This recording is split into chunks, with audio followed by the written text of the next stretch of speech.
Alrighty then. And now we have the Centurion Mark V.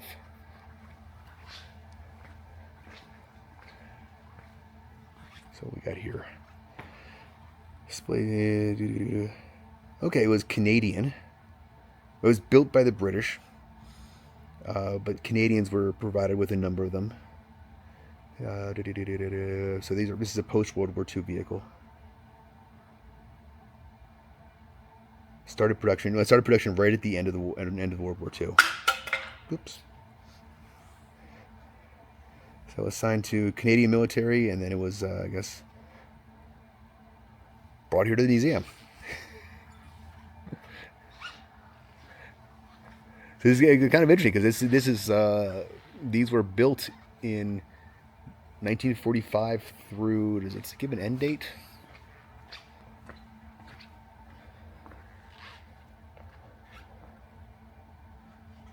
'46 to '62. They built over, what is this? How many?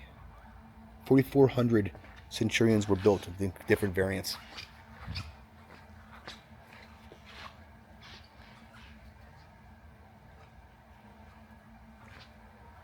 In fact, I believe the Centurions, I think, were used for, were visually modified to replicate M1 tanks during that Courage Under Fire movie with Denzel Washington and Meg Ryan. That. The tanks they used were Vismod. I believe they were Vismod Centurions. And you can tell that they were Vismodded in the movies because of the road wheels. You can see this one has 6 road wheels, basically even. Yeah. And if you with the M1 over there, it has 7 with a noticeable gap between number 1 and number 2. You can change the appearance of the turret by like adding plywood or fiberglass on it, but you can't add a road wheel.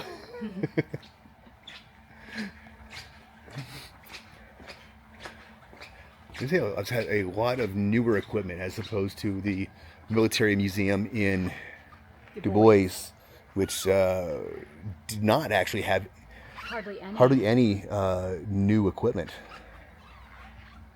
So this is pretty cool. All right, so here we got a T-34 Russian tank from World War II. This particular variant is a T-34-85, so it adds the original T-34 had a 76 millimeter gun, and they added an 85 millimeter to later models to give it a little more punch.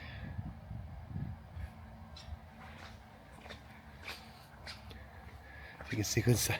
You look inside. These are very, granted, I'm sure this is probably missing a lot of stuff, but these are very bare-boned. Particularly as they were building them during the war, they were not expected to last very long in the war. Oh, really? Yeah, it was one of those. It was like they're building them, and they did not expect them to last more than a year in actual combat.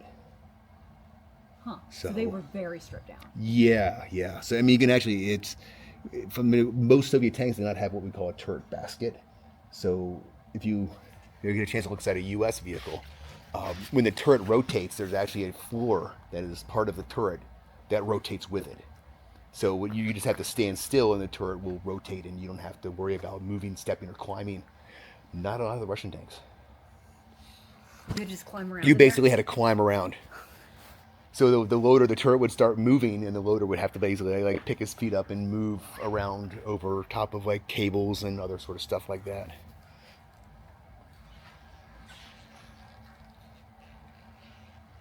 But yeah, this is kind of this and the original T-34 were basically the staples of the Soviet Army during World War II, and afterwards. These were sold to a lot of other companies. These were sold to a lot of countries, and were used against for example, against the Israelis.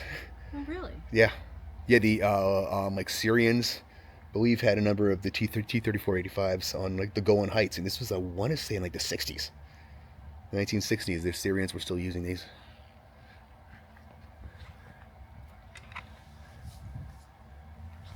But yeah, one of the other notable improvements is they added a commander's cupola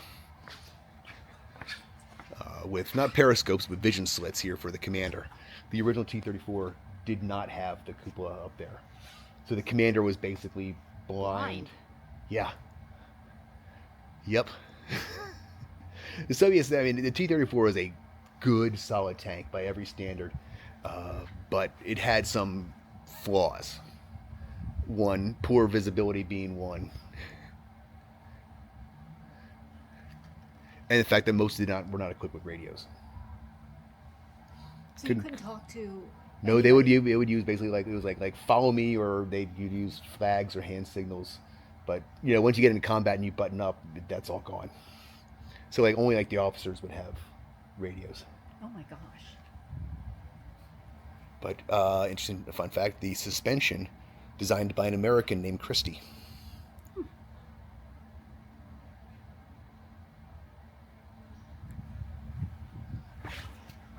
It's a notable. If you look at the style, basically it has just road wheels. So the returning track rests on top of the main road wheels. If you look at most American tanks, you couldn't really see it on the M1 because of the skirts. But there is the track goes above it, and it rests on three separate return rollers. Oh, whereas this track is actually rest on the road wheels. On the wheels, okay.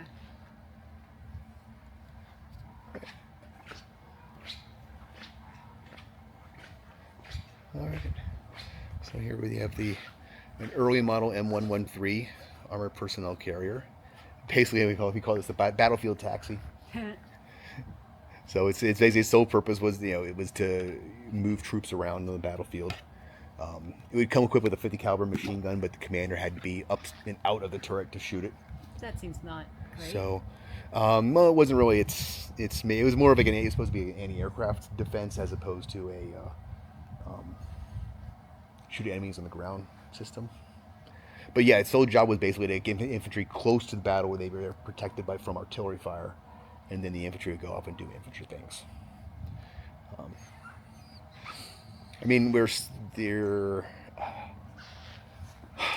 I don't know if they're still in use today. They were still in use when I was in, well through the Iraq War, the second Iraqi freedom. They were still being used. In the tank companies I was in, this was the first sergeant would have this as his vehicle, as the company command post. And then our mechanics and medics and maintenance guys would all have a 113 as well. And the cavalry troop, there was a mortar. We had two mortar carriers also. That were all this, all the same vehicle with just some different internal arrangements. Fun to drive though, really fast.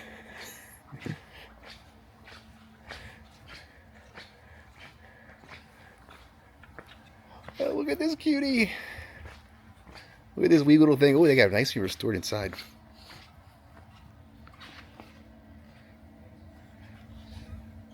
It is a little cutie.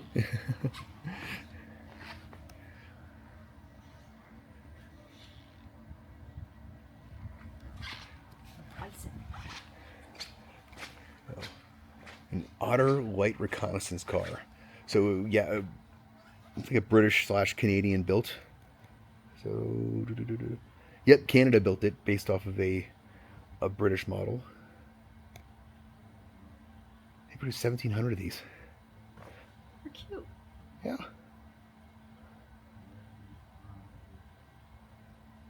Based off of a Canadian military truck chassis and used a lot of GM components. How adorbs.